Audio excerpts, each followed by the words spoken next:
እስልምና ሻሃዳ ሊገባ ነው። መጀመሪያ ሙስሊም ነበርኩ። እሺ ከዛስ?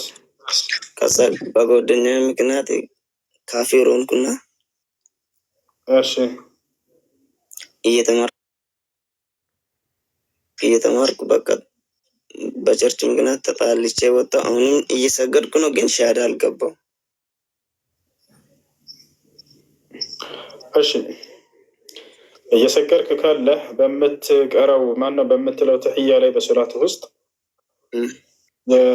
የሻሃዳ ቃል አለ። እሺ የሻሃዳ ቃል ተሕያቱ ላይ አሽሀዱ አን ላ ኢላሀ ኢለላህ ወአሽሀዱ አነ ሙሐመደን አብዱሁ ወረሱሉሁ የሚለው የሻሃዳ ቃል ነው። እሱ አምነህበት እስከሆነ ድረስ እየሰገድክ ያለኸው እንደ ሻሃዳ ቃል እያዘልሃል። እርሱ አይ ልቤን ድረጋልኝ ይፈልግ ካልክ ማያዝ ትችላለህ በራስህ። አሽሀዱ አን ላ ኢላሀ ኢለላህ ወአሽሀዱ አነ ሙሐመደን ረሱሉላህ ማለት ትችላለህ። ቢታዘዘን ጥሩ ነው። ሻሃዳ ማንም አላዘዘም፣ ግን እየሰገድኩ ነው።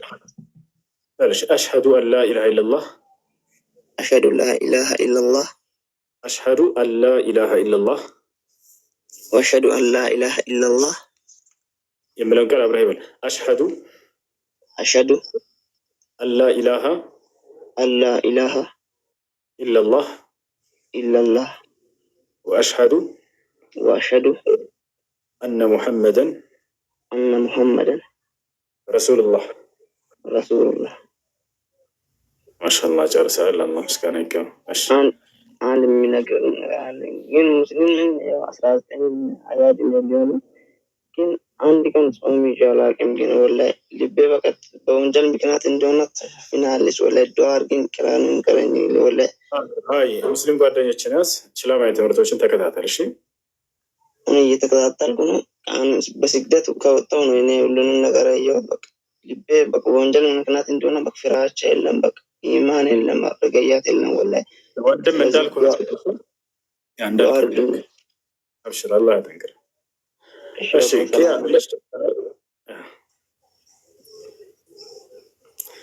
ኪያ አለሽ?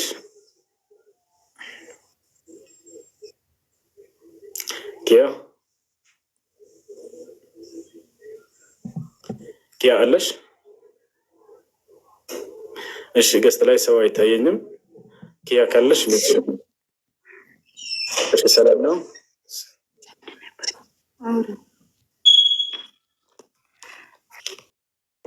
ኢስላም ብሎ ማለት አምላክ በነቢያት በኩል የደነገገው መለኮታዊ ሃይማኖት ነው። አምላክ በነቢያት በኩል አንድ የደነገገው ሃይማኖት አለ፣ እርሱ ነው። ያዕቆብ ሲናገር ምን አለ? ኢነላህ አስጠፋ ለኩም ዲን አለ። አላህ አንድ ሃይማኖትን ብቻ መርጦላቸዋል አለ።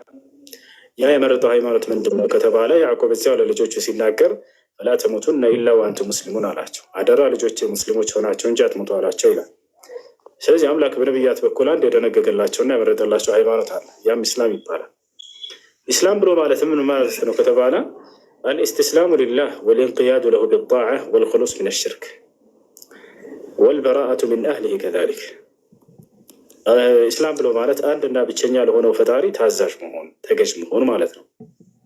ከእርሱ ውጭ ሌላ ማንንም መገዛት አይቻልም። በእርሱ ላይ ቅንጣትን ሳናጋራ እርሱን በብቸኝነት መገዛት፣ ይህ የመጀመሪያው እስልምና ሃይማኖት ትእዛዛትና መሰረት ነው። ነቢዩ ሙሐመድ ሰለላሁ ዐለይሂ ወሰለም ሐዲስ ላይ ሲናገሩ ምን አሉ? ቡኒየል ኢስላም ዐላ ኸምስ ሸሃደተን ላ ኢላሀ ኢለላህ አሉ። እንግዲህ የእስልምና መሰረቶች የመጀመሪያው ምንድን አሉ? ከአንዱ አላህ በስተቀር በእውነት የሚመለክ ሌላ አምላክ የለም ብሎ መመስከር ነው አሉ። ነቢያቶች ይህን ሁሉ ያስተማሩት። ነቢያቶች ሁሉ ይህን ያስተማሩት። አምላክ አንድ ነው። በአንድነቱ ላይ ሶስትነት የለበትም በፍጹም። አምላክ ለዘላለም ህያው ነው። በህያውነቱ ላይ ሞትነት የለበትም። አምላክ በባህሪያቱ ሁሉ መለኮት ብቻ ነው። በመለኮትነቱ ላይ ሰውነት፣ ፍጥሩነት የለበትም። አምላክ ጌትነት ብቻ ነው ያለው። በጌትነቱ ላይ ባርነት የለበትም። አምላክ ሁሉን አዋቂነት አለው። በሁሉ አዋቂነቱ ላይ የሆነ ጉድለት ነገር የለበትም። የሚያውቀው ነገር የለም። ሁሉን ያውቃል። አምላክ ኃያልና ሁሉን አሸናፊ ነው። በአሸናፊነቱ ላይ ተሸናፊነት የለበትም። አምላክ አላህ ስብሐነሁ ወተዓላ ፍጥረታቱን ሁሉ ጠባቂ ነው። በጠበቃው ላይ ምንም አይነት እንቅልፍና ማንገላጀት የሚባል የለውም በፍጹም። ይህ አምላካችን የአላህ ስብሐነሁ ወተዓላ መገለጫዎች ናቸው በጥቂቱ ገብቷቸዋል። ይህ ነው ነቢያቶች ሁሉ የሰበኩና አምላክ። ይህን አምላክ እንድናመልክ ነው ኢስላምም እየጠራ ያለው። ነገር ግን አምላክ የሚሞት ከሆነ ይህ ፍጡር ባህሪ ነው። አምላክ በፍጹም አይሞትም ገብቷቸዋል። ይህ ነው። እሺ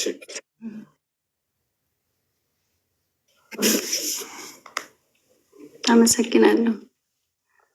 አየሽ፣ ይበልጥ ደግሞ ኡስታዝ ጨምሮልሽ። ኡስታዝ አላቸው። ሰላም አለይኩም ኡስታዝ መሐመድ።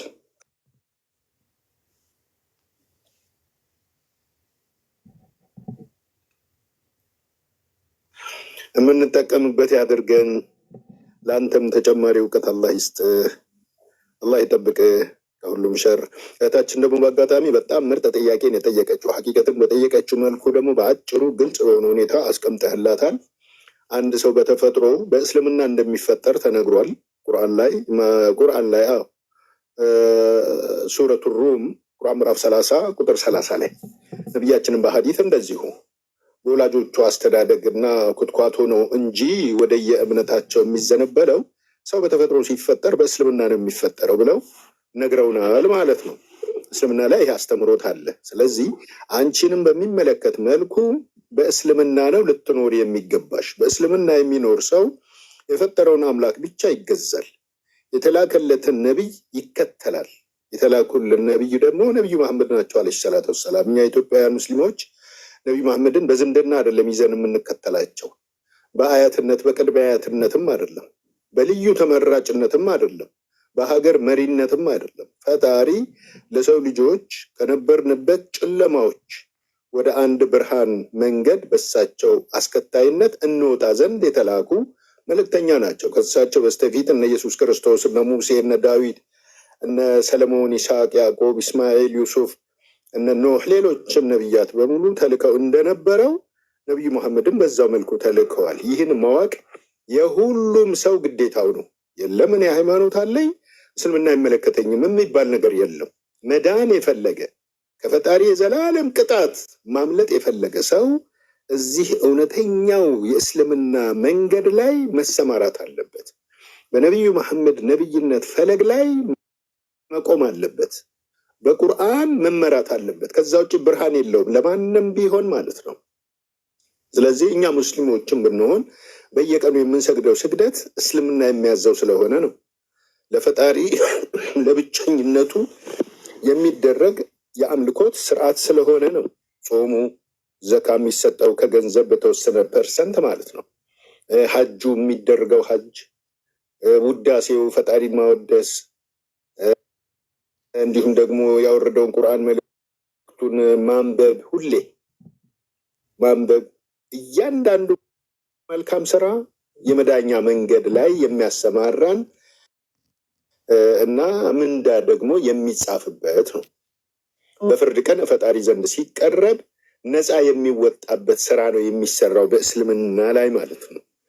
ስለዚህ ያለውን ነጥብ ወንድማችን አብራርቶልሻል። ጀዛሁላሁ ኸይር፣ አላህ ይጠብቀው። ለአንቺም ደግሞ ብርሃኑን የእስልምናን ብርሃን ጎዳናውን መንገዱን አላህ አይንፈግሽ፣ ያሰማራሽ። ሌሎች ጥያቄዎችም ካሉሽ አቅርቢ፣ አብራርቶ ይመልስልሻል ማለት ነው። ይህን ካልኩ በኋላ ቅድም ላይ ኮሜንት የጀማ እስኪ ሰብስክራይብ፣ ላይክ፣ ሼር አድርጉልኝ። ምን ችግር አለው? ሰብስክራይብ ብታደርጉ ከእናንተም አይቆጥርባችሁ ከእኔም አይቆጥርብኝም። ሰብስክራይብ አድርጉኝ።